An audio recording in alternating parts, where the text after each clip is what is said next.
ಮಾಡ್ತೀರಾ? ಸೀರೆಗೆ ಊದುಬತ್ತಿ ಕಿಡಿ ಬಿದ್ದಿದೆ, ಗೊತ್ತಿದೆ ದೀಪದ ಎಣ್ಣೆ ಚೆಲ್ಲಿದೆ, ಅರಿಶಿನ ಕುಂಕುಮ ಚೆಲ್ಲಿದ್ರೆ ತುಂಬಾ ಒಳ್ಳೇದು. ಒಂದು ಹೇಳ್ತೀನಿ ಕೇಳಿ, 5 ತರದ ಅನ್ನ, ಮೊಸರನ್ನ, ಕಳಸದ ಬಿಂದಿಗೆಗೆ ನೀರ್ ಹಾಕ್ಬೇಕಾ, ಅಕ್ಕಿ ಹಾಕ್ಬೇಕಾ ಅಂತ ಕೇಳಿದಿರಾ. ಇನ್ನು ತೆಂಗಿನಕಾಯಿ ಒಡೆಯೋ ವಿಚಾರದ ಬಗ್ಗೆ ವ್ಯೂವರ್ಸ್ ಒಬ್ರು ಪ್ರಶ್ನೆ ಕೇಳಿದ್ರು. ಈಗ ನಾವು ಹಾಗೆ ಜೇನುತುಪ್ಪ ಮತ್ತೆ ಗುಲಗಂಜಿಯನ್ನ ಹಾಗೆ ನೈವೇದ್ಯಕ್ಕೆ ಸಂಬಂಧಪಟ್ಟಂತೆ ಒಂದು ಪ್ರಶ್ನೆ ಬಂದಿದೆ.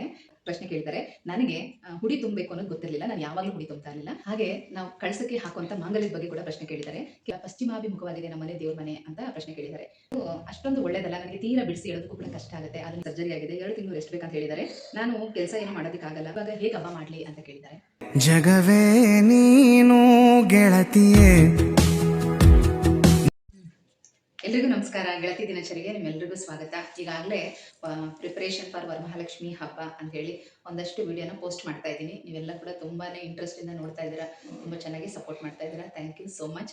ಹಾಗೇನೆ ತುಂಬಾ ಒಳ್ಳೊಳ್ಳೆ ಕಮೆಂಟ್, ನಿಜ ಹೇಳ್ತೀನಿ, ಕಮೆಂಟ್ ಓದುವಾಗಂತೂ ತುಂಬಾ ಖುಷಿ ಆಗುತ್ತೆ.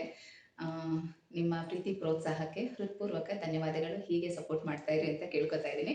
ಹಾಗೆ ಇವತ್ತು ಒಂದು Q&A ಮಾಡೋಣ ಅಂತ ವರಮಹಾಲಕ್ಷ್ಮಿ ಹಬ್ಬದ ಬಗ್ಗೆ. ನಾನು ಒಂದಷ್ಟು ಡೀಟೇಲ್ ಆಗಿ ಹೇಳಿರ್ತೀನಿ, ಆದ್ರೂ ನೀವು ಒಂದಷ್ಟು ಪ್ರಶ್ನೆಗಳನ್ನ ಕೇಳಿದ್ದೀರಾ. ಕಾಮನ್ ಆಗಿ ಕೇಳಿರುವಂತ ಮತ್ತೆ ಎಲ್ರಿಗೂ ಉಪಯೋಗ ಆಗುವಂತ ಪ್ರಶ್ನೆಗಳನ್ನ ನಾನು ಇಲ್ಲಿ ಲಿಸ್ಟ್ ಮಾಡ್ಕೊಂಡಿದ್ದೀನಿ. ಅದೆಲ್ಲದಕ್ಕೂ ಕೂಡ ಇವತ್ತು ಉತ್ತರ ಕೊಡ್ತಾ ಇದ್ದೀನಿ. ಏನಂದ್ರೆ, ಈ ಕಳಸದ ಬಗ್ಗೆ ಎಷ್ಟೇ ಕ್ಲಾರಿಟಿಯಾಗಿ ನಾವು ವಿಚಾರ ತಿಳಿಸಿದ್ರು ಕೂಡ ಇನ್ನೂ ನಿಮ್ಗೆ ಡೌಟ್ಗಳು ಇದ್ದೇ ಇರುತ್ತೆ. ಕೆಲವರು ಹೊಸ ವ್ಯೂವರ್ಸ್ ಮತ್ತೆ ಮತ್ತೆ ಅದೇ ಪ್ರಶ್ನೆಗಳನ್ನ ಕೇಳ್ತಾ ಇರೋದ್ರಿಂದ ಇವತ್ತು ಎಷ್ಟು ಸಾಧ್ಯ ಆಗುತ್ತೋ ಅಷ್ಟು ಪ್ರಶ್ನೆಗಳಿಗೆ ಉತ್ತರ ಕೊಡ್ತಾ ಇದ್ದೀನಿ. ವಿಡಿಯೋನ ಸ್ಕಿಪ್ ಮಾಡದೆ ನೋಡಿ. ಮೊದಲನೇದಾಗಿ, ಈಗ ದೇವ್ರ ಮನೇಲಿ ಕೂರಿಸೋದಾದ್ರೆ ಪ್ರತಿದಿನ ಇಡುವಂಥ ಕಳಸ ಮತ್ತೆ ಲಕ್ಷ್ಮಿ ಕಳಸ 2 ಇಡಬೇಕಾ, ಎರಡನ್ನೂ ಪಕ್ಕದಲ್ಲಿ ಇಡಬಹುದಾ ಅಂತ ಕೇಳಿದ್ದೀರಾ. ದೇವ್ರ ಮನೇಲಿ ಕೂರಿಸೋದಾದ್ರೆ ಒಂದೇ ಕಳಸ ಇಟ್ಟರೆ ಒಳ್ಳೇದು ಅಂತ ನಾನು ಹೇಳ್ತಾ ಇದ್ದೀನಿ. ನಾನು ಕೂಡ ಅಷ್ಟೇ ದೇವ್ರ ಮನೆಯಲ್ಲೇ ಲಕ್ಷ್ಮಿ ಕೂರಿಸೋದ್ರಿಂದ ಪ್ರತಿದಿನ ಏನು ಕಳಸ ಇಡ್ತೀನಲ್ಲ ಅದೇ ಕಳಸಕ್ಕೇನೆ ಅಲಂಕಾರ ಮಾಡಿ ವರಮಹಾಲಕ್ಷ್ಮಿ ಹಬ್ಬದ ದಿನ ವರಮಹಾಲಕ್ಷ್ಮಿ ಪೂಜೆನ ಮಾಡ್ತಾ ಇದ್ದೀನಿ. ಹಾಗಾಗಿ ಒಂದೇ ಕಳಸ ಸಾಕು.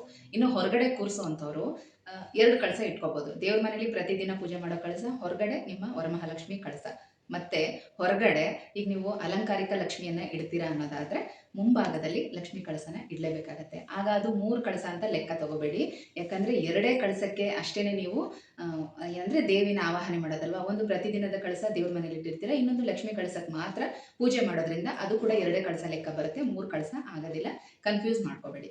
ಇನ್ನು ತೆಂಗಿನಕಾಯಿ ಒಡೆಯೋ ವಿಚಾರದ ಬಗ್ಗೆ ವ್ಯೂವರ್ಸ್ ಒಬ್ರು ಪ್ರಶ್ನೆ ಕೇಳಿದ್ರು. ಈಗ ನಾವು ಹೊರಗಡೆ ಲಕ್ಷ್ಮಿ ಕೂರಿಸ್ತೀವಿ, ಮತ್ತೆ ದೇವ್ರ ಮನೆಯಲ್ಲಿ ಮಾಮೂಲಿ ಪೂಜೆ ಮಾಡಿರ್ತೀವಿ, 2 ಕಡೆ ತೆಂಗಿನಕಾಯಿ ಹೊಡಿಬೇಕಾ ಅಥವಾ ಯಾವ್ದಾದ್ರು ಒಂದು ಕಡೆನಾ ಅಂತ. 2 ಕಡೆ ತೆಂಗಿನಕಾಯಿ ಹೊಡೆದು ನೈವೇದ್ಯ ಮಾಡಬೇಕು, ಮತ್ತೆ 2 ಕಡೆ ಕೂಡ ನೈವೇದ್ಯ ಇಡಬೇಕು. ಏನೇ ಅಂದ್ರೂ ನಾವು ಯಾವುದೇ ಹಬ್ಬ ಆಚರಣೆ ಮಾಡಿದ್ರು ಕೂಡ ನಮ್ಮ ಮನೆ ದೇವ್ರ ಪೂಜೆನೇ ಮೊದಲು. ಹಂಗಾಗಿ ನೀವು ಏನೇ ನೈವೇದ್ಯ ಎಲ್ಲ ಮಾಡಿದ್ರು ದೇವ್ರ ಮನೆಯಲ್ಲಿ ನಿಮ್ಮ ಮನೆ ದೇವ್ರಿಗೂ ನೈವೇದ್ಯ ಇಡಬೇಕು, ಹೊರಗಡೆ ಲಕ್ಷ್ಮಿಗೂ ಕೂಡ ನೈವೇದ್ಯ ಇಡಬೇಕು. ನಂದು 2 ಚಾನಲ್ ಇದೆ, ನಿಮಗೂ ಕೂಡ ಗೊತ್ತು. ಒಂದು ಗೆಳತಿ, ಅದು ಬರೀ ಪೂಜಾ ಮಾಹಿತಿಗಳು ಆ ಥರ ಇರುತ್ತೆ. ಇದು ಗೆಳತಿ ದಿನಚರಿ ಬ್ಲಾಗ್ಸ್ ಎಲ್ಲನೂ ಕೂಡ ಶೇರ್ ಮಾಡ್ತಾ ಇರ್ತೀನಿ. ಹಾಗಾಗಿ ವರಮಹಾಲಕ್ಷ್ಮಿ ಹಬ್ಬ ಯಾವ ದಿನ ಮಾಡಬೇಕು ಅಂತ ಕೇಳಿದ್ದೀರಾ. ಆ ಒಂದು ಡೇಟ್ ಬಗ್ಗೆ ತುಂಬ ಪ್ರಶ್ನೆ ಬಂದಿದೆ.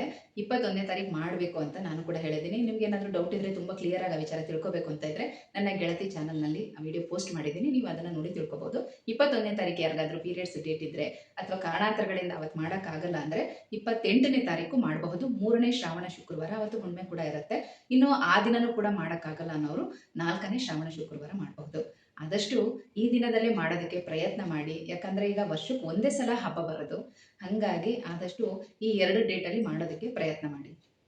ಇನ್ನೊಂದು ಕಾಮನ್ ಆಗಿ ಕೇಳಿರುವಂತ ಪ್ರಶ್ನೆ ಏನು ಅಂತಂದ್ರೆ, ಕಳಸದ ಬಿಂದಿಗೆಗೆ ನೀರ್ ಹಾಕ್ಬೇಕಾ, ಅಕ್ಕಿ ಹಾಕ್ಬೇಕಾ ಅಂತ ಕೇಳಿದ್ದೀರಾ. ಇದು ನಿಮ್ಮ ಇಷ್ಟಕ್ಕೆ ಬಿಟ್ಟಿದ್ದು.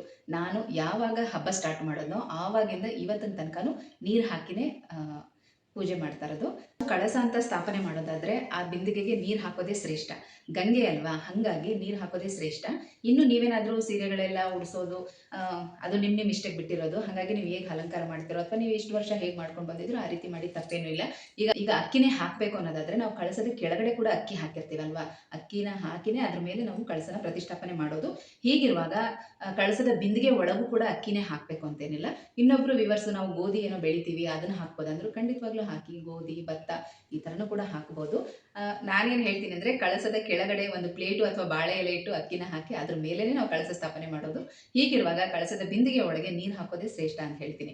ಮತ್ತೆ ಈಗ ಕಳಸದ ಒಳಗಡೆ ಹಾಕುವಂಥ ಸಾಮಗ್ರಿಗಳು ನಾನು ಏನೇನೆಲ್ಲ ಹಾಕಬೇಕು ಅಂತ ಈಗಾಗಲೇ ತಿಳಿಸಿದ್ದೀನಿ, ಸುಮಾರು ವಿಡಿಯೋದಲ್ಲಿ ಆಲ್ರೆಡಿ ನಾನು ಹೇಳಿದ್ದೀನಿ. ಹಾಗಾಗಿ ಕೆಲವರೆಲ್ಲ ಗೋಮತಿ ಚಕ್ರ, ತಾವರೆ ಬೀಜ, ಕವಡೆ ಇದನ್ನೆಲ್ಲ ಕಳಸದ ಒಳಗಡೆನೆ ಹಾಕಲ್ವಾ ಅಂತ ಕೂಡ ಕೇಳಿದ್ರಿ ನಾನು ಅದನ್ನೆಲ್ಲ ಹಾಕಲ್ಲ ಕಳಸದ ಒಳಗಡೆ. ಅದನ್ನೆಲ್ಲ ಸಪ್ರೇಟಾಗಿ ಒಂದು ಬಟ್ಲಲ್ಲಿ ಇಟ್ಟು ಪೂಜೆ ಮಾಡ್ತಾ ಇದ್ದೀನಿ. ಅದು ಯಾವ ರೀತಿ ಇಡಬೇಕು ಅಂತ ಕೂಡ ನಿಮಗೆ ತೋರಿಸಿದ್ದೀನಿ. ಇನ್ನು ಕೆಲವರು ಡ್ರೈ ಫ್ರೂಟ್ಸು, ನಿಂಬೆಹಣ್ಣು ಅದನ್ನೆಲ್ಲ ಹಾಕ್ತೀವಿ ಅಂತ ಹೇಳ್ತಾ ಇದ್ರು. ಹಾಕಬೇಡಿ ದಯವಿಟ್ಟು. ಯಾಕಂದರೆ ಕೆಲವರು ಒಂದೇ ದಿನಕ್ಕೆ ಕಳಸ ವಿಸರ್ಜನೆ ಮಾಡ್ತೀರಾ, ಕೆಲವರು 3 ದಿನ ಇಟ್ಟಿರ್ತೀರಾ. ಈಗ ನೀರಿನಲ್ಲಿ ಆ ವಸ್ತುಗಳೆಲ್ಲ ನೆಂದರೆ ಏನಾಗುತ್ತೆ ಹೇಳಿ, ತುಂಬ ಸ್ಮೆಲ್ ಬರುತ್ತೆ. ಆ ರೀತಿ ಮಾಡಬಾರ್ದು. ಕಳಸದ ನೀರು ಅಂದರೆ ತುಂಬಾ ಪವಿತ್ರವಾದಂಥದ್ದು. ಹಾಗಾಗಿ ಇದಿಷ್ಟನ್ನ ಮಾತ್ರ ಹಾಕಬೇಕು. ಆದಷ್ಟು ಡ್ರೈ ವಸ್ತುಗಳನ್ನೇ ಹಾಕಬೇಕು. ಆಗ ಕಳಸದ ನೀರು ಕೂಡ ತುಂಬ ಚೆನ್ನಾಗೇ ಇರುತ್ತೆ. ಹಾಗಾಗಿ ಹೇಳ್ತಾ ಇದ್ದೀನಿ. ಈಗ ನೋಡಿ, ಬಾದಾಮಿ, ಖರ್ಜೂರ ಇದೆಲ್ಲ ಒಂದೇ ಒಂದು ದಿನ, ಇವತ್ತು ಬೆಳಗ್ಗೆಯಿಂದ ನಾಳೆ ಬೆಳಗ್ಗೆ ತನಕ ನೀರಿನಲ್ಲಿ ಇಟ್ಟರೆ ಆ ನೀರಿಗೆ ಕಲರೇ ಚೇಂಜ್ ಆಗಿಬಿಡುತ್ತೆ. ಅದೆಲ್ಲ ಕೂಡ ನೆಂದು ಎಲ್ಲ ಮೇಲ್ಗಡೆ ಬಂದ್ಬಿಡುತ್ತೆ. ಇನ್ನು ನಿಂಬೆಹಣ್ಣು ಕೂಡ ನೀರಿನಲ್ಲಿ ನೆನೆಸೋ ಹಾಗೆ ಇಲ್ಲ. ಹಾಗಾಗಿ ಹೇಳ್ತಾ ಇದ್ದೀನಿ, ಅದನ್ನೆಲ್ಲ ಒಂದು ಬಟ್ಲಲ್ಲಿಟ್ಟು ಪೂಜೆ ಮಾಡಿ. ಕಳಸದ ಬಿಂದಿಗೆ ಒಳಗಡೆ ಒಂದು ಬೆಳ್ಳಿಕಾಯಿನು, ಲಾವಂಚ ಬೇರು, ಸ್ವಲ್ಪ ಅರಿಶಿನ, ಕುಂಕುಮ, ಒಂದೇ ಒಂದು ಪತ್ರೆ, ಬಿಲ್ವ ಪತ್ರೆ ಆಗಿರ್ಬೋದು ಅಥವಾ ತುಳಸಿ, ಮತ್ತು ಗೋಮೂತ್ರ ಇದ್ರೂ ಕೂಡ ಹಾಕ್ಬೋದು. ತುಂಬ ಒಳ್ಳೆಯದು. ಫ್ರೆಶ್ ಆಗಿರೋದೇನಾದರೂ ನಿಮಗೆ ಸಿಕ್ಕಿದ್ರೆ ಅದನ್ನು ಹಾಕಿ, ಮತ್ತು ಗುಂಡಡಿಕೆ, ಮತ್ತು ಒಂದೇ ಒಂದು ಚೂರು ಪಚ್ಚಕರ್ಪೂರ, ಇದಿಷ್ಟನ್ನು ಹಾಕಿದ್ರೆ ಸಾಕು. ನೀರಂತೂ ಕಳಸದ ನೀರು ತುಂಬ ಚೆನ್ನಾಗಿರುತ್ತೆ. ನೀವು ಕಳಸ ವಿಸರ್ಜನೆ ಮಾಡಾದ್ಮೇಲೂ ಕೂಡ ಅದನ್ನ ಮನೆಗೆಲ್ಲ ಸ್ವಲ್ಪ ಪ್ರೋಕ್ಷಣೆ ಮಾಡಿ, ಎಲ್ಲರೂ ತಲೆ ಮೇಲೆ ಪ್ರೋಕ್ಷಣೆ ಮಾಡಿಕೊಂಡು ಉಳಿದಿರೋ ನೀರನ್ನು ಗಿಡಗಳಿಗೆ ಹಾಕ್ಬೋದು. ಒಂದೇ ಒಂದು ಸ್ವಲ್ಪ ಚಿಕ್ಕ ಬಾಟ್ಲಲ್ಲಿ ತೆಗೆದಿಟ್ಕೊಳ್ಳಿ. ಆಗಾಗ ಮನೆಗೆಲ್ಲ ಪ್ರೋಕ್ಷಣೆ ಮಾಡೋದು ಆ ಥರ ಇಟ್ಕೊಂಡ್ರೆ ತುಂಬ ಒಳ್ಳೆಯದು. ಅದಕ್ಕೋಸ್ಕರ ಹೇಳ್ತಾ ಇದ್ದೀನಿ. ಈ ರೀತಿ ಕಳಸದ ಒಳಗಡೆ ಇದಿಷ್ಟನ್ನ ಹಾಕಿದ್ರೆ ಸಾಕು. ಇನ್ನು ಇದ್ರ ಮೇಲೆ ನೀವು ಪ್ರತಿ ವರ್ಷ ಈ ರೀತಿಯೇ ಮಾಡ್ಕೊಂಡು ಬರ್ತಾ ಇದ್ದೀರಾ ಅಂದರೆ ನಿಮ್ಮ ಇಷ್ಟ. ನೀವು ಹೇಗೆ ನಡ್ಸ್ಕೊಂಡು ಬಂದಿದ್ದೀರಾ ಆ ರೀತಿ ಪೂಜೆ ಮಾಡ್ಬೋದು. ಹಾಗೆ ಜೇನುತುಪ್ಪ ಮತ್ತು ಗುಲಗಂಜಿಯನ್ನು ಬೆಳ್ಳಿ ಬಟ್ಲಲ್ಲಿ ಹಾಕಿಡಬೇಕು ಅಂತ ಹೇಳಿದೆ. ಬೆಳ್ಳಿ ಬಟ್ಲಿಲ್ಲ ಅಂದರೆ ಏನು ಮಾಡೋದು ಅಂತ ಕೇಳಿದ್ರಿ. ಬೆಳ್ಳಿ ಬಟ್ಲಿಲ್ಲ ಅಂತಂದರೆ ಗಾಜಿನ ಬೌಲಲ್ಲೂ ಕೂಡ ಇಡ್ಬೋದು. ಸಣ್ಣದು ಚಿಕ್ಕದು ತೊಗೊಳ್ಳಿ, ತುಂಬ ಜಾಸ್ತಿ ಎಲ್ಲ ಹಾಕಬೇಕು ಅಂತೇನಿಲ್ಲ. ಮತ್ತು ಈಗ ನಾನು ಕೂಡ ಎಕ್ಸ್ಟ್ರಾ ಬಟ್ಲು ಅಂತೇನು ಇಟ್ಕೊಂಡಿಲ್ಲ. ಕುಂಕುಮದ ಬಟ್ಲು, ಅರಿಶಿನ ಕುಂಕುಮದ ಬಟ್ಲು ಎಕ್ಸ್ಟ್ರಾ 2 ಸೆಟ್ ಇರುತ್ತೆ. ಅದರಲ್ಲಿ ಒಂದನ್ನು ಈ ಥರ ಇಡೋದಕ್ಕೆ ಉಪಯೋಗಿಸ್ಕೊಳ್ತೀನಿ. ಆ ಥರ ನೀವೇನಾದರೂ ಎಕ್ಸ್ಟ್ರಾ 2-3 ಬಟ್ಲುಗಳು ಇಟ್ಕೊಂಡಿದ್ರೆ ಅದರಲ್ಲಿ ಇಡ್ಬೋದು. ಇಲ್ಲ ಅನ್ನೋರು ಗಾಜಿನ ಬಟ್ಲಲ್ಲಿ ಕೂಡ ಇಡ್ಬೋದು. ಸ್ವಲ್ಪನೇ ಹಾಕಿಡಿ, ಹಾಗಂತ ಜಾಸ್ತಿ ಎಲ್ಲ ಹಾಕಬೇಕು ಅಂತೇನಿಲ್ಲ. ಮತ್ತು ಇನ್ನೊಂದು ಹೇಳ್ತೀನಿ, ದೀಪ ಹಚ್ಚುವಾಗ ಮತ್ತು ಆರತಿಗಳನ್ನ ಮಾಡೋವಾಗ ಹುಷಾರಾಗಿ ಮಾಡಿ. ದೇವಿಗೆ ಸೀರೆ ಉಡಿಸಿರ್ತೀರ, ಮಡ್ಲಕ್ಕೆ ಇಟ್ಟಿರ್ತೀರ, ನೀವು ಕೂಡ ಹೊಸ ಸೀರೆಗಳು ಉಟ್ಕೊಂಡಿರ್ತೀರ. ಆದಷ್ಟು ಕೇರ್ಫುಲ್ಲಾಗಿ ಮಾಡಿ. ಎಷ್ಟೋ ಜನ ಹಬ್ಬ ಮುಗಿದ್ಮೇಲೆ ಕಮೆಂಟ್ ಮಾಡ್ತೀರಾ, ಸೀರೆಗೆ ಊದುಬತ್ತಿ ಕಿಡಿ ಬಿದ್ದಿದೆ, ಗೊತ್ತಿಲ್ಲದೆ ದೀಪದ ಎಣ್ಣೆ ಚೆಲ್ಲಿದೆ, ಆ ಥರದ್ದೆಲ್ಲ ಹೇಳ್ತಾ ಇರ್ತೀರ. ಹಾಗೆಲ್ಲ ಮಾಡ್ಕೋಬಾರ್ದು. ಅರಿಶಿನ ಕುಂಕುಮ ಚೆಲ್ಲಿದ್ರೆ ತುಂಬ ಒಳ್ಳೆಯದು. ಬಟ್ಟೆ ಮೇಲೆ ಹೇಳ್ತಾ ಇರೋದು, ಚೆಲ್ಲಿದ್ರೆ ತುಂಬ ಒಳ್ಳೆಯದು. ಈ ರೀತಿ ಎಣ್ಣೆ ಚೆಲ್ಲೋದು, ಕಿಡಿ ಬೀಳಿಸ್ಕೊಳ್ಳೋದು ಇದೆಲ್ಲ ಅಷ್ಟು ಒಳ್ಳೆಯದಲ್ಲ. ಹಾಗಾಗಿ ಎಷ್ಟು ಸಾಧ್ಯ ಆಗುತ್ತೋ ಅಷ್ಟು ಕೇರ್ಫುಲ್ಲಾಗಿ ಪೂಜೆ ಮಾಡಿ. ಮತ್ತು ದೀಪಗಳನ್ನ ಕಳಸದ ಪಕ್ಕದಲ್ಲೇ ಇಡಬೇಕು ಅಂತೇನಿಲ್ಲ. ಸೀರೆ ಎಲ್ಲ ಉಡಿಸಿರ್ತೀರಲ್ವ, ಸ್ವಲ್ಪ ನೋಡಿಕೊಂಡು, ಜಾಗ ನೋಡಿಕೊಂಡು ಮುಂಭಾಗದಲ್ಲಿ ಕೂಡ ಹಚ್ಬೋದು. ಇದ್ರ ಬಗ್ಗೆ ಹುಷಾರಾಗಿರಿ. ಇನ್ನು ಜೇನುತುಪ್ಪ ಮತ್ತು ಗುಲಗಂಜಿನ ಯಾವಾಗ ತೆಗಿಬೇಕು, ಏನು ಮಾಡಬೇಕು ಅಂತ ಕೇಳಿದ್ದೀರಾ. ಹಬ್ಬ ಆದಮೇಲೆ ನೀವು ಯಾವಾಗ ಕಳಸ ವಿಸರ್ಜನೆ ಮಾಡ್ತೀರೋ ಆಗ ಅದ್ರ ಒಳಗಡೆ ಹಾಕಿರುವಂಥ ಗುಲಗಂಜಿನ ತೆಗೆದು ತೊಳೆದು, ಮತ್ತೆ ನೀವು ಈಗ ಲಕ್ಷ್ಮಿಗೆ ಪ್ರಿಯವಾದ ವಸ್ತುಗಳೆಲ್ಲ ಇಟ್ಟಿರ್ತೀರಲ್ಲ ಅದ್ರ ಜೊತೆ ನೀವು ಎತ್ತಿಟ್ಕೋಬೋದು. ಬೀರುನಲ್ಲಿ ಎತ್ತಿಟ್ಕೊಳ್ಳಿ. ಈ ಜೇನುತುಪ್ಪನ ಮನೇಲಿ ಮಕ್ಕಳು, ದೊಡ್ಡವರು ಎಲ್ಲರೂ ಕೂಡ ಸ್ವಲ್ಪ ಸ್ವಲ್ಪ ಪ್ರಸಾದವಾಗಿ ತಗೋಬೋದು. ಇಲ್ಲ ಅಂದರೆ ಏನಾದರೂ ಸ್ವೀಟ್ ಮಾಡ್ತಿರಲ್ಲ, ಸಿಹಿ ಪೊಂಗಲ್, ಕೇಸರಿ ಬಾತ್ ಅಥವಾ ಪಂಚಾಮೃತ ಈ ಥರದ್ದೆಲ್ಲ ಮಾಡುವಾಗ ಅದ್ರ ಜೊತೆಗೆ ಮಿಕ್ಸ್ ಮಾಡಿ ಎಲ್ಲರೂ ಮನೆಯವರೆಲ್ಲ ತಿನ್ಬೋದು. ತುಂಬಾ ಒಳ್ಳೆಯದು. ವೇಸ್ಟ್ ಮಾತ್ರ ಮಾಡೋಕ್ಕೆ ಹೋಗ್ಬೇಡಿ. ಯಾಕಂದರೆ ದೇವ್ರ ಮುಂದೆ ಇಟ್ಟಿರ್ತೀವಿ, ಅದಕ್ಕೊಂದು ಎನರ್ಜಿ ಇರುತ್ತೆ. ಹಾಗಾಗಿ ಮನೆಯವರೆಲ್ಲ ತಿನ್ಬೋದು. ಹಾಗೆ ನೈವೇದ್ಯಕ್ಕೆ ಸಂಬಂಧಪಟ್ಟಂತೆ ಒಂದು ಪ್ರಶ್ನೆ ಬಂದಿದೆ. ಈಗ ದೇವರಿಗೆ ಬೆಳಗ್ಗೆ ನೈವೇದ್ಯ ಎಲ್ಲ ಮಾಡಿ ಇಟ್ಟಿರ್ತೀವಿ ನಾವು, ಮತ್ತು ಮಧ್ಯಾಹ್ನಕ್ಕೆ ಒಬ್ಬಟ್ಟು, ಕೋಸಂಬರಿ ಮಾತ್ರ ಇಟ್ಟರೆ ಸಾಕಾ, ಅಥವಾ ಹಬ್ಬದ ಅಡುಗೆ ಪೂರ್ತಿಯಾಗಿ ನಾವು ನೈವೇದ್ಯ ಮಾಡಬೇಕಾ ಅಂತ ಪ್ರಶ್ನೆ ಕೇಳಿದ್ದಾರೆ. ಇಲ್ಲ, ಅವ್ರು ಕೇಳಿರೋ ಪ್ರಶ್ನೆ ಒಳ್ಳೇದೇ ಅನಿಸ್ತು. ಯಾಕಂದರೆ ಬೇರೆ ಅಡುಗೆಗಳಿಗೆ ಈರುಳ್ಳಿ, ಬೆಳ್ಳುಳ್ಳಿ ಎಲ್ಲ ಹಾಕಿರ್ತೀವಲ್ಲ, ಹಾಗಾಗಿ ದೇವಿಗೆ ನೈವೇದ್ಯ ಮಾಡ್ಬೋದಾ ಅಂತ ಕೇಳಿದ್ದಾರೆ. ಇದು ನಾವು ಮಧ್ಯಾಹ್ನದ ಹಬ್ಬದ ಊಟನ ದೇವಿಗೆ ಅರ್ಪಿಸ್ತಾ ಇರೋದು. ಹಾಗಾಗಿ ಅವತ್ತಿನ ದಿನ ಏನೆಲ್ಲ ಅಡುಗೆ ಮಾಡಿರ್ತೀರಾ ಎಲ್ಲನೂ ಕೂಡ ದೇವಿಗೆ ಅರ್ಪಿಸ್ಬೋದು. ಮತ್ತು ಇನ್ನೊಂದು ಏನು ಹೇಳ್ತೀನಿ, ಅಡುಗೆ ಮಾಡುವಾಗ ಯಾವುದನ್ನು ರುಚಿ ನೋಡೋ ಹಾಗಿಲ್ಲ. ದೇವಿಗೆ ನಾವು ನೈವೇದ್ಯ ಅಂದರೆ ಊಟ ಬಡಿಸೋ ತನಕನೂ ಕೂಡ ಯಾವುದನ್ನು ರುಚಿ ನೋಡೋ ಹಾಗಿಲ್ಲ. ಹಾಗೆ ಅಡುಗೆ ಮಾಡಬೇಕು. ನೀವೇನು ಮಾಡಿರ್ತೀರೋ ಎಲ್ಲನೂ ಬಡಿಸಿ, ಏನೂ ಅಡ್ಡಿ ಇಲ್ಲ. ಯಾಕಂದರೆ ಈಗ ನಾವು ಬೆಳಗ್ಗೆ ಹಾಲು ಮತ್ತು ಪಂಚಾಮೃತ ಈ ಥರದ್ದೆಲ್ಲ ಮಾಡಿಟ್ಟಿರ್ತೀವಿ. ಇನ್ನೂ ಒಂದು ಹೇಳ್ತೀನಿ ಕೇಳಿ, 5 ಥರದ ಅನ್ನ ದೇವಿಗೆ ಬೆಳಗ್ಗೆ ಹೊತ್ತು ನಿಮಗೆ ಸಮಯ ಇದ್ದರೆ ನೋಡಿ, ನಾವು ಒಂದು ವೈಟ್ ರೈಸ್ ಮಾಡಿಕೊಂಡ್ರೆ ಅದರಲ್ಲಿ 5 ಥರದ ಅನ್ನನೂ ಕೂಡ ನಾವು ಮಾಡ್ಕೋಬೋದು. ಒಂದು ಮೊಸರನ್ನ, ಸಿಹಿ ಪೊಂಗಲ್ಲು, ಮತ್ತು ಪುಳಿಯೋಗರೆ, ಚಿತ್ರಾನ್ನ ಅಂದರೆ ನಿಂಬೆಹಣ್ಣಿನ ಚಿತ್ರಾನ್ನ ಅಥವಾ ಎರಳಿಕಾಯಿ ಚಿತ್ರಾನ್ನ, ತುಪ್ಪದನ್ನ. ವೈಟ್ ರೈಸ್ ಮಾಡಿ ಅದಕ್ಕೆ ಸ್ವಲ್ಪ ತುಪ್ಪ ಹಾಕಬೇಕು. ಅದನ್ನು ಪರಮಾನ್ನ ಅಂತ ಹೇಳ್ತಾರೆ. ಅದನ್ನು ಆ ರೀತಿ 5 ರೀತಿಯ ಅನ್ನ ಮಾಡಿ ನೈವೇದ್ಯ ಇಡಬೇಕು. ಇದು ಬೆಳಗ್ಗೆ ಹೊತ್ತಾದರೆ ಮಾಡಿ, ಬೆಳಗ್ಗೆ ಆಗಿಲ್ಲ ಅಂದರೆ ಮಧ್ಯಾಹ್ನ ಕೂಡ ಮಾಡ್ಬೋದು. ಈಗ ನೀವೇನು ಮಧ್ಯಾಹ್ನದ ಊಟಕ್ಕೆ ವೈಟ್ ರೈಸ್ ಮಾಡಿರ್ತಿರಲ್ಲ ಅದರಲ್ಲೇ ಎಲ್ಲನೂ ಸ್ವಲ್ಪ ಸ್ವಲ್ಪ ಸ್ವಲ್ಪ ಎತ್ಕೊಂಡು ಈ ಥರ ಮಾಡಿ ಇಡಬೇಕು. ತುಂಬ ಒಳ್ಳೆಯದು. ಅಂದರೆ ಎಲ್ಲನೂ ಇಷ್ಟಿಷ್ಟೇ, ತುಂಬ ಜಾಸ್ತಿ ಎಲ್ಲ ಬಡಿಸ್ಬಾರ್ದು. ಈ ಥರ ಮಧ್ಯಾಹ್ನದ ಊಟದ ಜೊತೆಗೆ ನೀವು 5 ರೀತಿ ಅನ್ನ ಮಾಡಿ ದೇವಿಗೆ ನೈವೇದ್ಯನ ಅರ್ಪಿಸ್ಬೋದು. ಒಬ್ಬಟ್ಟು ಮಾಡಿರ್ತೀರ, ಒಬ್ಬಟ್ಟಿನ ಸಾರು, ಪಲ್ಯಗಳು ಎಲ್ಲನೂ ಬಿಸಿ ಬಿಸಿಯಾಗಿರುವಾಗಲೇ ದೇವಿಗೆ ಬಡಿಸಿ ಮಧ್ಯಾಹ್ನ ಪೂಜೆ ಮಾಡಿ. ಯಾವ ಥರ ಪೂಜೆ ಮಾಡಬೇಕು? ಬಾಳೆ ಎಲೆ ಅಥವಾ ಅಡಿಕೆ ತಟ್ಟೆ ಅಥವಾ ಬೆಳ್ಳಿ ತಟ್ಟೆ ಈ ಥರದ್ದಿದ್ರೆ ಅದರಲ್ಲೆಲ್ಲನೂ ಕೂಡ ಸ್ವಲ್ಪ ಸ್ವಲ್ಪ ಬಡಿಸಿ ಒಂದು ಗ್ಲಾಸಲ್ಲಿ ನೀರು ಕೂಡ ಇಟ್ಟು ಉದ್ದರಣೆಯಿಂದ ನೀರು ತೊಗೊಂಡು 3 ಸಲ ಸುತ್ತಿ ಪಕ್ಕದಲ್ಲಿ ಹಾಕಿ ಊದ್ಬತ್ತಿ ಬೆಳಗಿ ನಮಸ್ಕಾರ ಮಾಡಿಕೊಂಡು 2 ಕೈಯಲ್ಲಿ ತೋರಿಸ್ಬೇಕು. ಅಮ್ಮ ಹಬ್ಬದ ದಿನ ಯಥಾಶಕ್ತಿ ನಿಮಗೆ ಪ್ರಸಾದ ನೈವೇದ್ಯ ಮಾಡ್ತಾ ಇದ್ದೀನಿ, ಸ್ವೀಕರಿಸು ಅಂತ ಹೇಳಿ ಅನ್ನಪೂರ್ಣೇಶ್ವರಿ ನೆನೆಸ್ಕೊಂಡು ಮಹಾಲಕ್ಷ್ಮಿನ ನೆನೆಸ್ಕೊಂಡು ದೇವಿಗೆ ನೈವೇದ್ಯನ ಅರ್ಪಿಸಿ. ಒಂದು 2 ನಿಮಿಷ, ಒಂದು 5 ನಿಮಿಷ ಬಿಟ್ಟು ಅದನ್ನು ತೆಗೆದು ಮನೇಲಿ ನೀವು ಯಾರು ಪೂಜೆ ಮಾಡ್ತೀರೋ ಅವ್ರು ಊಟ ಮಾಡಿ, ಇಲ್ಲಾಂದರೆ ಮನೆಯವರೆಲ್ಲರೂ ಕೂಡ ಸ್ವಲ್ಪ ಸ್ವಲ್ಪ ಪ್ರಸಾದವಾಗಿ ತೊಗೋಬೋದು. ಅಥವಾ ನಿಮ್ಗೆ ಈ ರೀತಿ 5 ರೀತಿ ಅನ್ನ ಮಾಡೋದಕ್ಕಾಗಲಿಲ್ಲ ಅಂದರೆ ಏನು ಅಡುಗೆ ಮಾಡಿರ್ತೀರೋ ಅದನ್ನೇ ಬಡಿಸಿ. ಏನು ಕಟ್ಟಿಲ್ಲ ಅವತ್ತು, ಯಾಕಂದರೆ ಬೆಳಗ್ಗೆ ಪೂಜೆ ತುಂಬ ಶ್ರೇಷ್ಠ. ಬೆಳಗ್ಗೆ ಇವತ್ತು ನಾವು ಹಾಲು ಹಣ್ಣು ಅಥವಾ ಸಜ್ಜಿಗೆನೋ ಕೇಸರಿ ಬಾತು ಅಥವಾ ಒಂದು ಸಿಹಿ ಅವಲಕ್ಕಿ ಈ ಥರದ್ದು ಏನಾದರೂ ಮಾಡಿಟ್ಟಿರ್ತೀವಿ, ಇಲ್ಲಾಂದರೆ ಒಬ್ಬಟ್ಟಿನ ಹೂರಣ ಇರುತ್ತೆ ಅದನ್ನು ಇಟ್ಟು ಪೂಜೆ ಮಾಡಿರ್ತೀವಿ. ಹಾಗಾಗಿ ಮಧ್ಯಾಹ್ನ ಏನೇನು ಅಡುಗೆ ಮಾಡಿರ್ತೀರೋ ಅದನ್ನೆಲ್ಲ ಬಡಿಸ್ಬೋದು, ಒಳ್ಳೆಯದೇನೆ. ಹಬ್ಬದ ದಿನ ಲಕ್ಷ್ಮೀ ಅಷ್ಟೋತ್ತರನ ಮಾಡ್ತಾ ಕುಂಕುಮಾರ್ಚನೆ ಮಾಡಬೇಕು ಅಂತ ಹೇಳಿದ್ದೆ. ಅದಕ್ಕೆ ಒಬ್ಬರು ಪ್ರಶ್ನೆ ಕೇಳಿದ್ದಾರೆ, ಅಷ್ಟೋತ್ತರ ಹೇಳ್ಕೊಂಡು ಕುಂಕುಮಾರ್ಚನೆ ಮಾಡಬೇಕಾ ಅಥವಾ ಸಹಸ್ರನಾಮ ಹೇಳಬೇಕಾ ಅಂತ. ನಿಜವಾಗ್ಲೂ ಸಹಸ್ರನಾಮ ಹೇಳೋದಕ್ಕೆ ಅಷ್ಟೊಂದು ಸಮಯ ಇರೋದಿಲ್ಲ. ಅಷ್ಟೋತ್ತರ ಮಾಡಿಕೊಂಡು ಕುಂಕುಮಾರ್ಚನೆ ಮಾಡಿ ಸಾಕು. ನಿಮಗೆ ಸಮಯ ಇದ್ರೆ ಬೇಕಾದ್ರೆ ಸಂಜೆ ಕೂತ್ಕೊಂಡು ಸಹಸ್ರನಾಮ ಹೇಳ್ಕೊಳ್ಳಿ, ಅಥವಾ ನಿಮಗೆ ಬೆಳಗ್ಗೆನೇ ತುಂಬ ಸಮಯ ಇದೆ ಅಂದರೂ ಕೂಡ ಸಹಸ್ರನಾಮನ ಹೇಳ್ಕೊಬೋದು. ಇಲ್ಲ ಅಂದರೆ ಅಷ್ಟೋತ್ತರನ ಹೇಳ್ಕೊಂಡು ಕುಂಕುಮಾರ್ಚನೆ ಮಾಡಬೇಕು, ಲಕ್ಷ್ಮಿಯ ಅಷ್ಟೋತ್ತರ. ಈಗ ಲಕ್ಷ್ಮೀ ಕಳಸದ ಎಡಭಾಗದಲ್ಲಿ ನಿಂಬೆಹಣ್ಣು ಇಟ್ಟಿರ್ತೀವಲ್ಲ, ಅದು ಯಾಕೆ ಇಡಬೇಕು ಮತ್ತು ಆಮೇಲೆ ಏನು ಮಾಡಬೇಕು ಅಂತ ಕೇಳಿದ್ದಾರೆ. ಆ ನಿಂಬೆ ಹಣ್ಣನ್ನು ಕ್ಯಾಶ್ ಬಾಕ್ಸಲ್ಲಿ ಇಟ್ಕೋಬೇಕು. ಮನೆಯಲ್ಲಾದರೂ ಓಕೆ, ಬೀರುನಲ್ಲಿ ಇಟ್ಕೊಳ್ಳಿ. ಒಂದು 15 ದಿನ, ಒಂದು 10 ದಿನ ಈ ಥರ, ಯಾಕಂದರೆ ಅದು ಸ್ವಲ್ಪ ಒಣಗೋವರೆಗೂ ಇಟ್ಕೋಬೋದು. ಅಥವಾ ನೀವು ವ್ಯಾಪಾರ ಮಾಡುವಂಥ ಜಾಗದಲ್ಲಿ ಕ್ಯಾಶ್ ಬಾಕ್ಸಲ್ಲಿ ಇಟ್ಕೋಬೇಕು, ತುಂಬ ಒಳ್ಳೆಯದು. ಸ್ವಲ್ಪ ದಿನ ಇಟ್ಕೊಳ್ಳಿ, ಆಮೇಲೆ ಅದನ್ನು ತೆಗೆದು ಯಾವುದಾದ್ರೂ ಗಿಡ ಮರದ ಹತ್ರ ಹಾಕಿದ್ರೆ ಸಾಕು.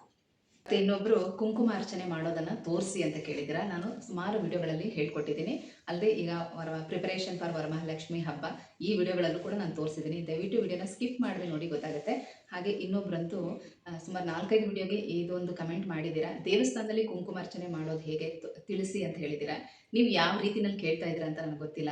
ಯಾಕಂದರೆ ದೇವಸ್ಥಾನದಲ್ಲಿ ಈಗ ಸಾಮೂಹಿಕವಾಗಿ ಲಲಿತ ಸಹಸ್ರನಾಮ ಆ ಥರದ್ದೇನಾದರೂ ಪಾರಾಯಣ ಮಾಡ್ತಾ ಇದ್ರೆ ಲಲಿತ ಸಹಸ್ರನಾಮನ ಹೇಳ್ಕೊಂಡು ಕುಂಕುಮಾರ್ಚನೆನ ಮಾಡಿಸ್ತಾರೆ. ಅಥವಾ ನೀವೇನಾದರೂ ಕುಂಕುಮಾರ್ಚನೆ ಮಾಡಿಸ್ಬೇಕು ದೇವಿಗೆ ಅಂತ ಇದ್ದರೆ ಅದಕ್ಕೆ ಚೀಟಿ ತೊಗೊಂಡ್ರೆ ಅವರೇನೆ ದೇವಿಗೆ ಕುಂಕುಮಾರ್ಚನೆನ ಮಾಡ್ತಾರೆ. ಇನ್ನು ನೀವು ಒಬ್ಬರೇ ಸಪ್ರೇಟಾಗಿ ಮಾಡಬೇಕು ಅಂತ ಇದ್ದರೆ ನೀವು ಯಾವ ದೇವಸ್ಥಾನಕ್ಕೆ ಹೋಗ್ತೀರಾ ಆ ದೇವ್ರದ್ದು ಅಷ್ಟೋತ್ತರನ ಹೇಳ್ಕೊಂಡು ಕುಂಕುಮಾರ್ಚನೆ ಮಾಡಬೇಕಾಗತ್ತೆ. ಮನೆಯಿಂದನೇ ಪ್ಲೇಟು, ವಿಳ್ಳೆದೆಲೆ, ಕಾಯಿನು ಅಥವಾ ಅಡಿಕೆ ಇದನ್ನೆಲ್ಲ ತೊಗೊಂಡು ಹೋಗಬೇಕು, ಅರಿಶಿನ ಕುಂಕುಮ ಎಲ್ಲನೂ ತೊಗೊಂಡು ಹೋಗಬೇಕು. ಅಲ್ಲಿ ಕೂತ್ಕೊಂಡು ನೀವು ಯಾವ ದೇವಸ್ಥಾನಕ್ಕೆ ಹೋಗ್ತೀರೋ ಆ ದೇವರ ಅಷ್ಟೋತ್ತರನ ಹೇಳ್ಕೊಂಡು ಕುಂಕುಮಾರ್ಚನೆ ಮಾಡಬೇಕು. ನಾನು ವಾಯ್ಸ್ ಮೆಸೇಜ್ ಮಾಡಿದ್ದೆ, ಬಟ್ ನಿಮ್ಗೆ ಅದು ತಲುಪಿದೆಯೋ ಇಲ್ವೋ ಗೊತ್ತಿಲ್ಲ. ಮತ್ತೆ ಕಮೆಂಟ್ ಮಾಡಿದ್ರಿ, ಹಾಗಾಗಿ ವಿಡಿಯೋ ಮುಖಾಂತರ ಉತ್ತರ ಹೇಳ್ತಾ ಇದ್ದೀನಿ. ನಾನಿಲ್ಲಿ ಕಮೆಂಟ್ ಮಾಡಿರೋರ ಹೆಸರುಗಳನ್ನ ಹೇಳ್ತಾ ಇಲ್ಲ. ನಾನು ಪ್ರಶ್ನೆ ಹೇಳಿದ್ರೆ ನಿಮಗೆ ಗೊತ್ತಾಗುತ್ತೆ ಯಾರ್ಯಾರು ಈ ಪ್ರಶ್ನೆ ಕೇಳಿದ್ದೀರಾ ಅಂತ. ಮತ್ತು ಇನ್ನೊಬ್ಬರು ಪ್ರಶ್ನೆ ಕೇಳಿದ್ದಾರೆ, ನನಗೆ ಹುಡಿ ತುಂಬಬೇಕು ಅನ್ನೋದು ಗೊತ್ತಿರಲಿಲ್ಲ, ನಾನು ಯಾವಾಗಲೂ ಹುಡಿ ತುಂಬ್ತಾ ಇರಲಿಲ್ಲ. ಈ ವರ್ಷದಿಂದ ನಿಮ್ಮ ವಿಡಿಯೋ ನೋಡಿ ತಿಳ್ಕೊಂಡಿದ್ದೀನಿ. ಮತ್ತು 2 ಸೀರೆ ತೊಗೋಬೇಕಾ, ಒಂದು ಕಳಸಕ್ಕೆ ಉಡಿಸೋದಕ್ಕೆ, ಇನ್ನೊಂದು ತಟ್ಟೆನಲ್ಲಿ ಇಡೋದಕ್ಕೆ, ಹುಡಿ ತುಂಬೋದಕ್ಕೆ ಅಂತ ಕೇಳಿದ್ದೀರಾ. 2 ಸೀರೆ ನಿಮ್ಮ ಇಷ್ಟ, ಅದು ನಿಮ್ಮ ಅನುಕೂಲ. ತೊಗೊಳ್ಳೋ ಅನುಕೂಲ ಇದ್ದರೆ ತೊಗೊಳ್ಳಿ, ಇಲ್ಲ ಅಂದರೆ ಒಂದು ಬ್ಲೌಸ್ ಪೀಸ್ನ ಕೂಡ ಇಟ್ಟು ಹುಡಿ ತುಂಬೋದು, ಏನು ತೊಂದರೆ ಇಲ್ಲ. ಒಂದೇ ಸೀರೆ ತೊಗೊಳ್ಳಿ, ಅದು ದೇವರು ಗುಡಿಸಿ. ಹೊಸ ಬ್ಲೌಸ್ ಪೀಸ್ ಮಾತ್ರ 2 ತೊಗೊಳ್ಳಿ, ಒಂದು ಮಡ್ಲಕ್ಕಿ ಕಟ್ಟೋದಕ್ಕೆ, ಇನ್ನೊಂದು ಹುಡಿ ತುಂಬೋದಕ್ಕೆ. ಅಥವಾ ನೀವೇನಾದರೂ ನನ್ನ ಹಾಗೆ ಬ್ಲೌಸ್ ಪೀಸ್ನ ಕಳಿಸೋ ಕೊಡಿಸ್ತೀರ ಅನ್ನೋದಾದರೆ ಆ ಸೀರೆ ಜೊತೆಗೆ ಒಂದು ಬ್ಲೌಸ್ ಪೀಸ್ನ ಇಟ್ಟು ತಟ್ಟೆನಲ್ಲಿ ಹುಡಿ ತುಂಬಬೇಕು. ನಾನೀಗ ಹಿಂದಿನ ವಿಡಿಯೋದಲ್ಲಿ ನಿಮಗೆ ತೋರಿಸಿದ್ದೀನಲ್ಲ, ವಿಡಿಯೋದಲ್ಲಿ ತೋರಿಸಿದ್ನಲ್ಲ, ಆ ರೀತಿ ಸೀರೆ ಬ್ಲೌಸ್ ಪೀಸು ಅದನ್ನೆಲ್ಲ ಇಟ್ಟು ಒಂದು ತಟ್ಟೆನಲ್ಲಿ ಜೋಡಿಸಿ ಇಟ್ಟರೆ ಸಾಕಾಗುತ್ತೆ. ಅಥವಾ ನಿಮಗೆ ಸೀರೆ ತೊಗೊಳ್ಳೋ ಅನುಕೂಲ ಇತ್ತಂದರೆ 2 ಸೀರೆ ತೊಗೊಳ್ಳಿ, ಏನೂ ತೊಂದರೆ ಇಲ್ಲ. ಹಾಗೆ ಇನ್ನೊಬ್ರು ಕೇಳಿದ್ರಿ, ಈಗ ಮಡ್ಲಕ್ಕಿ ಕಟ್ಟಿರುವಂಥ ಬ್ಲೌಸ್ ಪೀಸ್ ಈಗ ಹೋದ ವರ್ಷದ್ದು ಹಾಗೆ ಇರುತ್ತಲ್ವ, ಅದನ್ನೇ ಮತ್ತೆ ಉಪಯೋಗಿಸ್ಬೋದಾ ಅಂತ ಕೇಳಿದ್ರಿ. ಉಪಯೋಗಿಸ್ಬೋದು. ಅದನ್ನು ಸ್ವಲ್ಪ ವಾಶ್ ಮಾಡಿಬಿಟ್ಟು ಚೆನ್ನಾಗಿ ವಾಶ್ ಮಾಡಿ ಒಣಗಿಸಿ ಎತ್ತಿಟ್ಕೊಳ್ಳಿ. ಅದರಲ್ಲೇ ಬೇಕಾದ್ರೆ ಮತ್ತೆ ಮಡ್ಲಕ್ಕಿನ ಕಟ್ಟಿ ಇಡ್ಬೋದು. ಅಥವಾ ಆ ಬ್ಲೌಸ್ ಪೀಸ್ ಏನಾದರೂ ದೇವಸ್ಥಾನಕ್ಕೆ ಏನಾದರೂ ನೀವು ಕೊಟ್ಟಿದ್ರೆ, ಯಾಕಂದರೆ ಈಗ ಮಡ್ಲಕ್ಕಿ ಏನು ಕಟ್ಟಿಟ್ಟಿರ್ತೀವಲ್ಲ ಅದನ್ನೇನಾದರೂ ದೇವಸ್ಥಾನಕ್ಕೆ ಕೊಟ್ಬಿಟ್ಟಿದ್ರೆ ಹೊಸ ಬ್ಲೌಸ್ ಪೀಸ್ನ ತೊಗೊಳ್ಳಿ. ಹಾಗೆ ಇನ್ನೊಬ್ಬರು ಪ್ರಶ್ನೆ ಕೇಳಿದ್ರು, ಈಗ ದೇವರಿಗೆ ಮಡ್ಲಕ್ಕಿ ಕಟ್ಟಿರ್ತೀವಲ್ಲ ಅದನ್ನು ಏನು ಮಾಡಬೇಕು ಅಂತ. ಹಾಗೆಯೇ ನಾವೀಗ ಮಹಾಲಕ್ಷ್ಮಿಗೆ ಮಡ್ಲಕ್ಕಿಯನ್ನು ಕಟ್ಟಿಟ್ರೆ ದೇವರು ಹೊಟ್ಟೋಗ್ತಾರೆ. ಈಗ ಲಕ್ಷ್ಮಿ ನಮ್ಮ ಮನೇಲಿ ಇರಲಿ ಅಂತ ತಾನೇ ನಾವು ಹಬ್ಬ ಮಾಡೋದು ಅಂತ ಪ್ರಶ್ನೆ ಕೇಳಿದ್ರಿ. ಇದಂತೂ ನನಗೆ ತುಂಬ ಉಪಯೋಗ, ಅಂದರೆ ಇದಂತೂ ನನಗೆ ತುಂಬ ಯೂಸ್ಫುಲ್ ಪ್ರಶ್ನೆ ಅಂತ ಅನ್ನಿಸ್ತು. ಯಾಕಂದರೆ ತುಂಬ ಜನ ತಿಳ್ಕೊಬೇಕು ಈ ವಿಚಾರನ.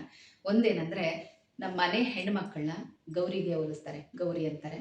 ಮನೆ ಸೊಸೆನ ಲಕ್ಷ್ಮಿ ಅಂತ ಹೇಳ್ತಾರೆ. ಹಾಗಾಗಿ ಮಗಳನ್ನ ಗಂಡನ ಮನೆಗೆ ಕಳಿಸ್ತಾ ಇರ್ತೀವಿ, ಸೊಸೆ ಇಲ್ಲೇ ಇರ್ತಾರೆ.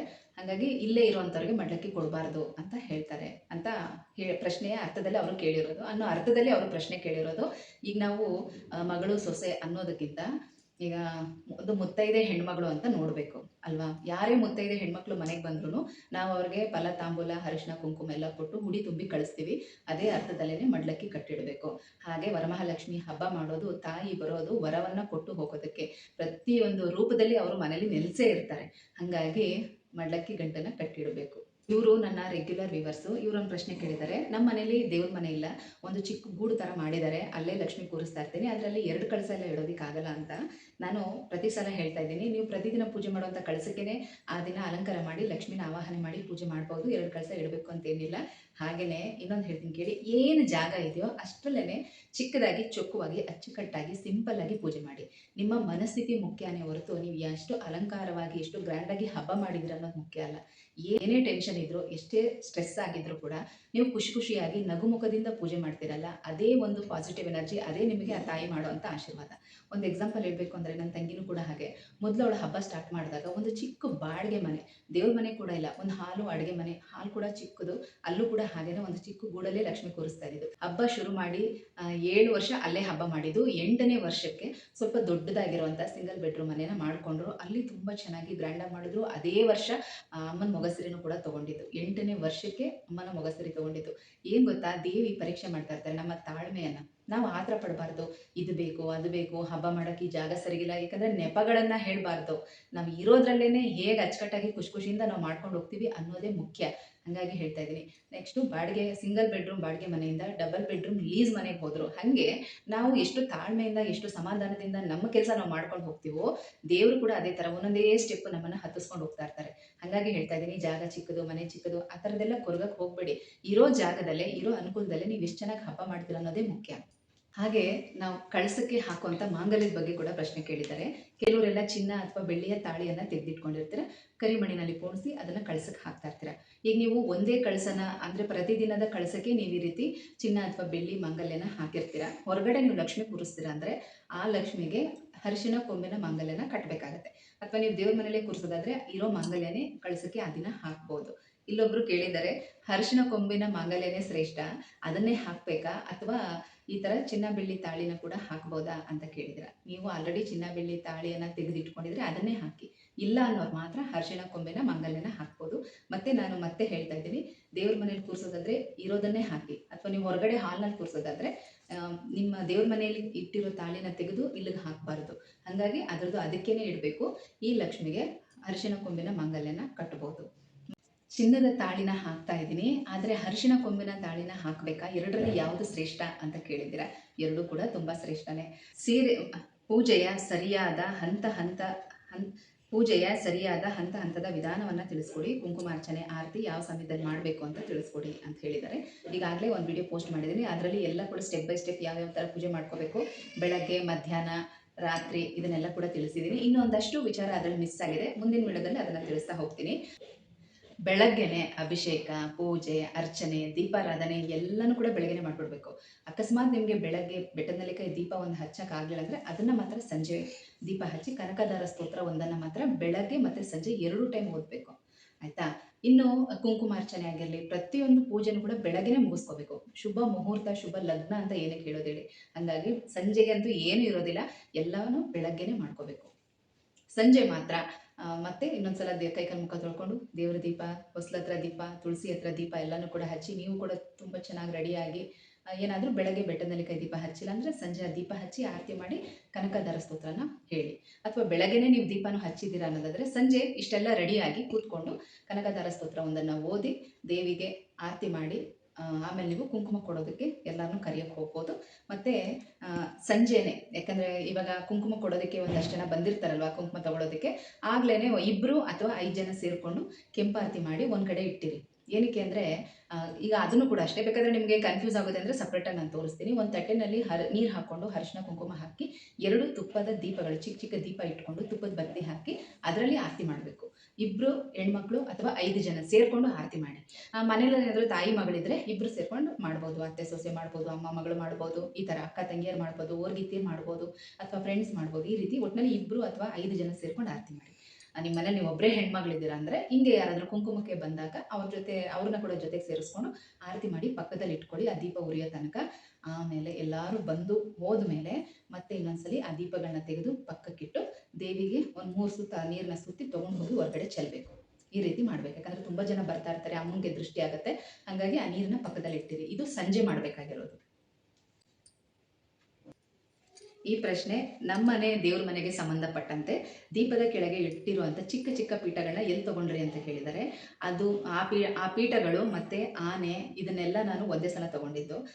ಮತ್ತು ಕೆಲವೊಂದು ಏನಂದರೆ ಕಾಮಾಕ್ಷಿ ದೀಪದ ಕೆಳಗಡೆ ಇಡ್ತೀನಲ್ಲ ಚಿಕ್ಕ ಪೀಠ, ಅದು ಮಾತ್ರ ವೈಭವ ಲಕ್ಷ್ಮಿ ಪೂಜೆನಲ್ಲಿ ನಮ್ಮ ತಂಗಿ ತಾಂಬೂಲ ಜೊತೆ ಕೊಟ್ಟಿದ್ದು. ಅದು ಜರ್ಮನ್ ಸಿಲ್ವರ್ ಅಲ್ಲ, ಈ ಅಲ್ಯೂಮಿನಿಯಂ ಐಟಮ್ಗಳು ಅದು. ಹಾಗಾಗಿ ಇಷ್ಟು ವರ್ಷ ಯೂಸ್ ಮಾಡಿದ್ದೀನಿ. ಯಾವಾಗಲೂ ಪ್ರತಿ ವಾರ ತೊಳಿತಾ ಇರ್ತೀನಿ, ದೀಪಗಳು ತೊಳಿವಾಗೆಲ್ಲ ಅದನ್ನು ತೊಳಿತಾ ಇರ್ತೀನಿ. ಆದರೂ ಕೂಡ ಅದು ಶೈನಿಂಗ್ ಹೋಗಿಲ್ಲ, ಚೆನ್ನಾಗಿದೆ. ಮತ್ತು ಅದು ಯಾವುದೇ ರೀತಿಯಲ್ಲಿ ಕಲರ್ ಕೂಡ ಚೇಂಜ್ ಆಗಿಲ್ಲ. ಅದು ಅಲ್ಯೂಮಿನಿಯಂ ಐಟಮ್.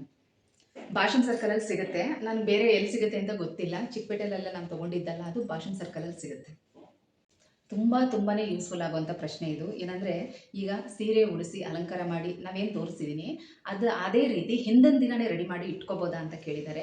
ಇದೊಂದು ಪ್ರಶ್ನೆ ಕಾಮನ್ ಆಗಿ ತುಂಬ ಜನಕ್ಕೆ ಇರುತ್ತೆ. ಯಾಕಂದರೆ ಬೆಳಗ್ಗೆ ಈ ಸಲ ಬಂದು ಮುಹೂರ್ತ 4 ಗಂಟೆಯಿಂದ 6 ಗಂಟೆ ಒಳಗಡೆ ಪೂಜೆ ಮಾಡಬೇಕು. ಈ ಸಲದ ಮುಹೂರ್ತ ಶುಭ ಮುಹೂರ್ತ. ಹಾಗಾಗಿ ಅಷ್ಟು ಬೇಗ ನಾವು ಪೂಜೆ ಮಾಡಬೇಕು ಅಂತಂದರೆ ಹಿಂದಿನ ದಿನ ಎಷ್ಟೇ ರೆಡಿ ಮಾಡ್ಕೊಂಡಿದ್ರು ಕಳಸದ ಅಲಂಕಾರಕ್ಕೆ ಅಂತ ನಿಂತ್ಕೊಂಡಾಗ ಟೈಮ್ ಆಗೇ ಬಿಡುತ್ತೆ. ಹಾಗಾಗಿ ಹಿಂದಿನ ದಿನನೇ ಈ ರೀತಿ ಸೀರೆ ಎಲ್ಲ ಉಡಿಸಿ ರೆಡಿ ಮಾಡಿ ಇಟ್ಕೋಬೋದಾ ಅಂತ ಕೇಳ್ತಾ ಇದ್ದೀರಾ. ಖಂಡಿತವಾಗ್ಲೂ ಆ ರೀತಿ ಮಾಡೋಕ್ಕೆ ಹೋಗಬೇಡಿ. ನಾನು ವಿಡಿಯೋಗಳಲ್ಲಿ ಆಲ್ರೆಡಿ ತೋರಿಸಿದ್ದೀನಿ ಯಾವ ಥರ ಜಾಗನೆಲ್ಲ ರೆಡಿ ಮಾಡಿ ಇಟ್ಕೋಬೇಕು, ಮತ್ತು ತಟ್ಟೆ ಜೋಡಿಸೋದೆಲ್ಲ ರೆಡಿ ಮಾಡಿ ಇಟ್ಕೋಬೇಕು. ಎಲ್ಲ ವಸ್ತುಗಳು ನಿಮಗೆ ಕೈಗೆ ಸಿಗೋ ಹಾಗೆ ಎಲ್ಲನೂ ಕೂಡ ರೆಡಿ ಮಾಡಿ ಇಟ್ಕೊಳ್ಳಿ. ಕಳಸ ಸ್ಥಾಪನೆ ಮಾತ್ರ ಶುಕ್ರವಾರನೇ ಮಾಡಬೇಕು, ಗುರುವಾರ ಮಾಡೋ ಹಾಗೇ ಇಲ್ಲ. ಅದಕ್ಕೋಸ್ಕರ ಹೇಳ್ತಾ ಇದ್ದೀನಿ, ಸೀರೆ ಎಲ್ಲ ನೆರಿಗೆ ತೆಗೆದಿಟ್ಕೊಳ್ಳಿ. ಅಥವಾ ನೀವೇನಾದರೂ ನಿಮಗೆ ಹೆಲ್ಪ್ ಮಾಡೋರಿಲ್ಲ, ಒಬ್ಬರೇ ಮಾಡ್ಕೋಬೇಕು, ನಾವು ಹಿಂದಿನ ದಿನ ರಾತ್ರಿನೇ ರೆಡಿ ಮಾಡ್ಕೋತೀವಿ ಅನ್ನೋದಾದರೆ ಈಗ ನಾನು ಹೇಳಿದಾಗೆ ಅಲಂಕಾರಿಕ ಲಕ್ಷ್ಮಿ ಮತ್ತು ಲಕ್ಷ್ಮಿ ಕಳಸ 2 ಇಟ್ಕೋಬೇಕಾಗುತ್ತೆ. ನೀವು ಹಿಂದಿನ ದಿನ ಬೇಕಾದ್ರೆ ಕಳಸಕ್ಕೆಲ್ಲ ನೀವು ಸೀರೆ ಉಡಿಸಿ ರೆಡಿ ಮಾಡಿ ಇಟ್ಕೊಳ್ಳಿ. ಮಾರನೇ ದಿನ ಶುಕ್ರವಾರ ಬೆಳಗ್ಗೆ ಈಗೇನು ಮುಹೂರ್ತ ಟೈಮ್ಗಳು ನಿಮಗೆ ಹೇಳಿರ್ತೀನಲ್ಲ ಆ ಸಮಯದಲ್ಲಿ ಇನ್ನೊಂದು ಪುಟ್ಟ ಕಳಸ ನೀವು ರೆಡಿ ಮಾಡಿ ಇಟ್ಕೊಂಡು ಅದೇ ಕಳಸಕ್ಕೆ ಲಕ್ಷ್ಮಿನ ಆವಾಹನೆ ಮಾಡಿ ನೀವು ಪೂಜೆ ಮಾಡಬೇಕಾಗತ್ತೆ. ಈ ರೀತಿ ಇರುತ್ತೆ. ಹಿಂದಿನ ದಿನ ನಿಜವಾಗ್ಲೂ ರೆಡಿ ಮಾಡ್ಕೊಳ್ಳೋದಕ್ಕಾಗಲ್ಲ, ಎಲ್ಲನೂ ಕೂಡ ಶುಕ್ರವಾರನೇ ಮಾಡ್ಕೋಬೇಕು. ಅದಕ್ಕೆ ನೀವು ಇನ್ನೊಂದು ಏನು ಮಾಡ್ಬೋದು ಅಂದರೆ 12 ಗಂಟೆ ಕಳೆದ ನಂತರ, ಗುರುವಾರ ರಾತ್ರಿ 12 ಗಂಟೆ ಕಳೆದ ಮೇಲೆ ಮನೆಯೆಲ್ಲ ಗುಡಿಸಿ ಒರೆಸಿ ನೀವು ಸ್ನಾನ ಮಾಡಿಕೊಂಡು ಒಟ್ಟಿಗೆ ನೀವು ರೆಡಿ ಮಾಡ್ಕೊಳ್ಳೋದಕ್ಕೆ ನಿಂತ್ಕೊಂಡ್ಬಿಟ್ರೆ ಆರಾಮಾಗಿ ಒಂದು 3 ಅವರಲ್ಲಿ ಮುಗಿಯುತ್ತೆ. 3 ಗಂಟೆ ಅಷ್ಟೊತ್ತಿಗೆ ಅಲಂಕಾರಗಳೆಲ್ಲನೂ ಕೂಡ ಮುಗಿದೋಗುತ್ತೆ. 4 ಗಂಟೆಗೆ ನೀವು ಕೂಡ ಒಂದೊಳ್ಳೆ ರೇಷ್ಮೆ ಸೀರೆ ಉಟ್ಕೊಂಡು ನೀವು ರೆಡಿಯಾಗಿ ಪೂಜೆ ಶುರು ಮಾಡಿಕೊಂಡ್ರೆ ಮಿನಿಮಮ್ 1 ಅವರ್ ಅಂತೂ ಬೇಕೇ ಬೇಕಾಗುತ್ತೆ. 5-5:30 ಅಷ್ಟರಲ್ಲಿ ಪೂಜೆ ಮುಗಿದೋಗ್ಬಿಡುತ್ತೆ. ಈ ರೀತಿ ಟೈಮ್ನ ಪ್ಲಾನಿಂಗ್ ಮಾಡಿಕೊಂಡು ಪೂಜೆ ಮಾಡಿ, ಎಲ್ಲ ಕೂಡ ಕರೆಕ್ಟಾಗಿ ಪರ್ಫೆಕ್ಟಾಗಿ ಅಂದ್ಕೊಂಡಿರೋ ಟೈಮಲ್ಲೇ ಮುಗಿಯುತ್ತೆ. ಹಾಗೆ ಇನ್ನೊಂದು ಪ್ರಶ್ನೆ, ಈಗ ಪೂಜೆ ಮಾಡುವಂಥ ಸಮಯಕ್ಕೆ ಮನೆಯವರೆಲ್ಲರೂ ಎದ್ದಿರಬೇಕು ಅಂತ ಮನೆಯವರೆಲ್ಲರೂ ಎದ್ದಿರಬೇಕು. ಹಾಗಾಗಿ ಈಗ ನಮ್ಮದು ಪೂಜೆ 1 ಅವರ್ 1.5 ಅವರ್, ಕೆಲವರು ಇನ್ನೂ ನಿಧಾನಕ್ಕೆ ಮಾಡ್ತಾರೆ ಅಂದರೆ 2 ಅವರ್ ಕೂಡ ಆಗುತ್ತೆ. ಅಷ್ಟೊತ್ತಿನ ತನಕ ಅವ್ರು ಎದ್ದು ಕೂತ್ಕೊಂಡಿರೋಕ್ಕಾಗಲ್ಲ. ಹಾಗಾಗಿ ಏನು ಮಾಡೋದು ಅಂತ ನಿಮ್ಮ ಪಾಡ ನೀವು ಪೂಜೆ ಶುರು ಮಾಡ್ಕೊಳ್ಳಿ. ಅವರೆಲ್ಲರೂ ಒಬ್ಬೊಬ್ಬರಾಗಿ ಸ್ನಾನ ಮಾಡ್ಕೊಂಡಿದ್ದು ರೆಡಿಯಾಗಿ ಬಂದು ಕೂತ್ಕೋತಾರೆ. ಕೊನೆಯಲ್ಲಿ ನೀವು ಆರತಿ ಮಾಡೋ ಟೈಮ್ಗೆ ಎಲ್ಲರೂ ಜೊತೆಲಿದ್ದರೆ ಅಷ್ಟೇ ಸಾಕು. ಈ ರೀತಿ ಕೂಡ ಮಾಡ್ಕೊಳ್ಳಿ. ಯಾಕಂದರೆ ಚಿಕ್ಕ ಮಕ್ಕಳೆಲ್ಲ ಇದ್ದರೆ ಪಾಪ ಅಷ್ಟು ಬೇಗ ಅವ್ರು ಎದ್ದು ಕೂತ್ಕೊಳ್ಳೋದಿಲ್ಲ. ಹಾಗಾಗಿ ನಿಮ್ಮ ಪಾಡು ನೀವು ಪೂಜೆ ಶುರು ಮಾಡಿ ಒಬ್ಬೊಬ್ಬರಾಗಿ ಸ್ನಾನಗಳು ಮಾಡ್ಕೊಂಡು ರೆಡಿಯಾಗಿ ಬಂದು ನೀವು ಆರತಿ ಮಾಡೋ ಸಮಯಕ್ಕೆ, ಕತೆ ಓದುವಂಥ ಸಮಯಕ್ಕೆ ಮನೇಲಿ ಎಲ್ಲರೂ ರೆಡಿ ಇದ್ದರೆ ಸಾಕು. ಬಂದ್ಬಿಟ್ಲೆ ಅವಳು. ಮತ್ತೆ ಇನ್ನೊಂದು ಪ್ರಶ್ನೆ, ಈಗ ಬಳೆದು ಕುಚ್ಚುಗಳು ತೊಗೊಂಬಂದಿಟ್ಟಿರ್ತಾರೆ, ಅದನ್ನು ಕೂಡ ಒಂದು ತಟ್ಟೆಲಿಟ್ಟು ಪೂಜೆಗೆ ಇಟ್ಟಿರ್ತೀರಾ. ಸಂಜೆ ಕುಂಕುಮಕ್ಕೆ ಬರುವಾಗ ನಾವು ಅಲ್ಲಿಂದ ತೆಗೆದು ಕೊಡಬಹುದಾ ಅಂತ ಕೇಳಿದ್ದೀರಾ. ಖಂಡಿತವಾಗ್ಲೂ ಕೊಡ್ಬೋದು. ಈಗ ನೀವು ಹುಡಿ ತುಂಬೋದಕ್ಕೆ ಮತ್ತು ದೇವ್ರಿಗೆ ಅಂತ ಸಪ್ರೇಟಾಗಿ ಇಟ್ಟಿರ್ತೀರಾ ಅಲ್ವಾ, 1 ಡಜನ್ ಬಳೆನ ಸಪ್ರೇಟಾಗಿ ಇಟ್ಬಿಡಿ.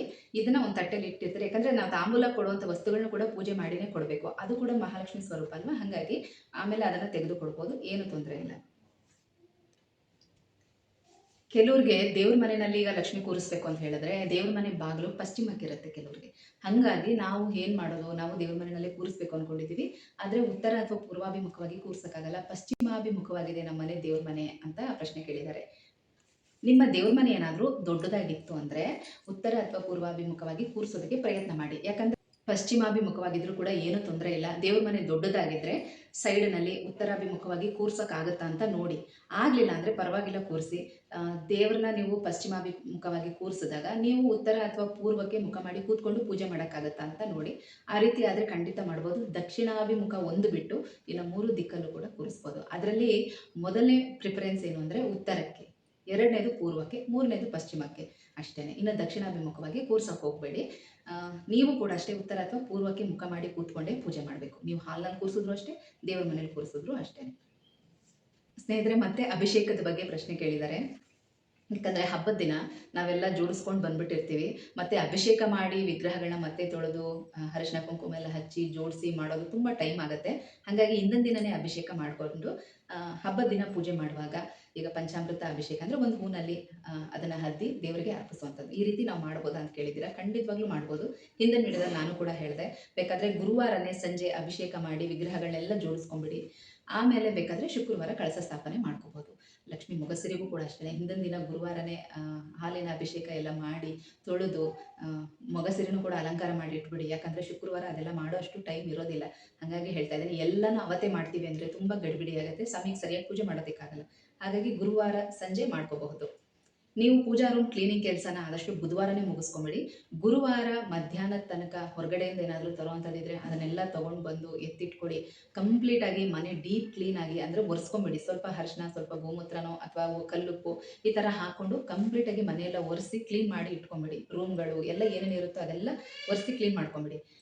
ಮಧ್ಯಾಹ್ನದ ಮೇಲೆ ನೀವು ತಲೆಗೆ ಸ್ನಾನ ಮಾಡಿಕೊಂಡು ಈ ಥರ ದೇವರು ಅವ್ರ ಸೌಂಡ್ ಬ್ಯಾಕ್ಗ್ರೌಂಡ್ ಸೌಂಡ್ ಈ ಥರ ಮನೆಯೆಲ್ಲ ಒರೆಸಿ ರೆಡಿ ಮಾಡಿಬಿಟ್ಟು ನೀವು ತಲೆಗೆ ಸ್ನಾನ ಮಾಡಿಕೊಂಡು ಒಂದು 3 ಗಂಟೆ ಮೇಲೆ ನೀವು ಈ ಥರ ಪೂಜಾ ರೂಮ್ ವಿಗ್ರಹಗಳು ಅಥವಾ ಪೂಜಾ ಸಾಮಗ್ರಿಗಳು, ದೀಪಗಳು ಏನೆಲ್ಲ ನೀವು ಹಬ್ಬಕ್ಕೆ ಬೇಕು ಪಾತ್ರೆಗಳು ಅದನ್ನೆಲ್ಲ ತೊಳೆದು ಒರೆಸಿ ಬೊಟ್ಟುಗಳೆಲ್ಲ ಇಟ್ಟು ಜೋಡಿಸಿ ವಿಗ್ರಹಗಳಿಗೆ ಅಭಿಷೇಕ ಮಾಡಿ ಜೋಡಿಸಿ ಎಲ್ಲನೂ ಕೂಡ ರೆಡಿ ಮಾಡಿ ಇಟ್ಕೋಬೋದು. ದೀಪಗಳ ಬತ್ತಿ, ಗೆಜ್ಜೆ ವಸ್ತ್ರ, ತುಪ್ಪದ ಬತ್ತಿ, ಅಕ್ಷತೆ ಈ ರೀತಿ ಎಲ್ಲನೂ ಕೂಡ ಕೈಗೆ ಸಿಗೋ ಹಾಗೆ ಜೋಡಿಸಿ ರೆಡಿ ಮಾಡಿ ಇಟ್ಕೋಬೋದು. ಏನಕ್ಕೆ ಅಂದರೆ ಈ ಕೆಲಸ ಎಲ್ಲ ಆದಷ್ಟು ಗುರುವಾರ ಮಧ್ಯಾಹ್ನದ ಮೇಲೆ ನೀವು ಸ್ಟಾರ್ಟ್ ಮಾಡಿದ್ರೆ ರಾತ್ರಿ ಅಷ್ಟೊತ್ತು ಮುಗಿಯುತ್ತೆ. ಒಂದು 2 ಅವರ್ ನೀವು ರೆಸ್ಟ್ ಮಾಡಿ ಮತ್ತೆ ಶುಕ್ರವಾರ 1 ಗಂಟೆ ಹಂಗೆ ಎದ್ದು ಮನೆಯೆಲ್ಲ ಸ್ವಲ್ಪ ಒರೆಸ್ಕೊಂಡು ಸಿಂಪಲ್ಲಾಗಿ ಯಾವತ್ತು ಬೇಕಾದರೆ ಹಾಲು ಕಿಚನ್ ಇಷ್ಟು ಒರೆಸ್ಕೊಂಡು ಪೂಜಾ ರೂಮ್ ಒಂದು ಒರೆಸ್ಕೊಂಡ್ರೆ ಸಾಕಾಗುತ್ತೆ. ಆಮೇಲೆ ಸ್ನಾನ ಮಾಡಿಕೊಂಡು 1-1:30 ಅಷ್ಟೊತ್ತು ನೀವು ಅಲಂಕಾರ ಮಾಡೋದಕ್ಕೆ ಸ್ಟಾರ್ಟ್ ಮಾಡಿದ್ರೆ ಮಿನಿಮಮ್ ಒಂದು 3 ಅವರ್ಸ್ ಅಂತೂ ಬೇಕಾಗುತ್ತೆ. ಒಂದು 3 ಗಂಟೆನಲ್ಲಿ ನಿಮ್ಮ ಅಲಂಕಾರದ ಕೆಲಸ ಎಲ್ಲ ಮುಗಿಯುತ್ತೆ. ಕರೆಕ್ಟಾಗಿ 4-4:30 ನೀವು ಪೂಜೆನ ಸ್ಟಾರ್ಟ್ ಮಾಡ್ಕೋಬೋದು. ಈ ಥರ ಪ್ಲ್ಯಾನ್ ಮಾಡ್ಕೊಳ್ಳಿ, ಖಂಡಿತವಾಗ್ಲೂ ಎಲ್ಲನೂ ಪರ್ಫೆಕ್ಟಾಗಿ ಆಗುತ್ತೆ. ಹಾಗೆ ಇನ್ನೊಬ್ರು ಪ್ರಶ್ನೆ ಕೇಳಿದ್ದಾರೆ, ನಮ್ಮ ಮನೇಲಿ ಹಾಲ್ನಲ್ಲಿ ಕೂರಿಸ್ತೀವಿ, ಸ್ಟ್ಯಾಂಡ್ಗೆ ಸೀರೆ ಉಡಿಸಿ ಬೆಳ್ಳಿ ಮುಖ ಪದ್ಮನ ಇಟ್ಟು ಅಲಂಕಾರ ಮಾಡ್ತೀವಿ. ಮತ್ತು ವರಮಹಾಲಕ್ಷ್ಮಿ ಕಳಸ ಅಂತೇಳಿ ಒಂದು ತೆಂಗಿನಕಾಯಿ ಕಳಸನ ದೇವ್ರ ಮುಂದೆನೂ ಇಟ್ಟಿರ್ತೀವಿ. ಮತ್ತು ದೇವ್ರ ಮನೆಯಲ್ಲೂ ಕೂಡ ಪ್ರತಿದಿನದ ಒಂದು ಕಳಸನ ಸ್ಥಾಪನೆ ಮಾಡ್ತೀವಿ.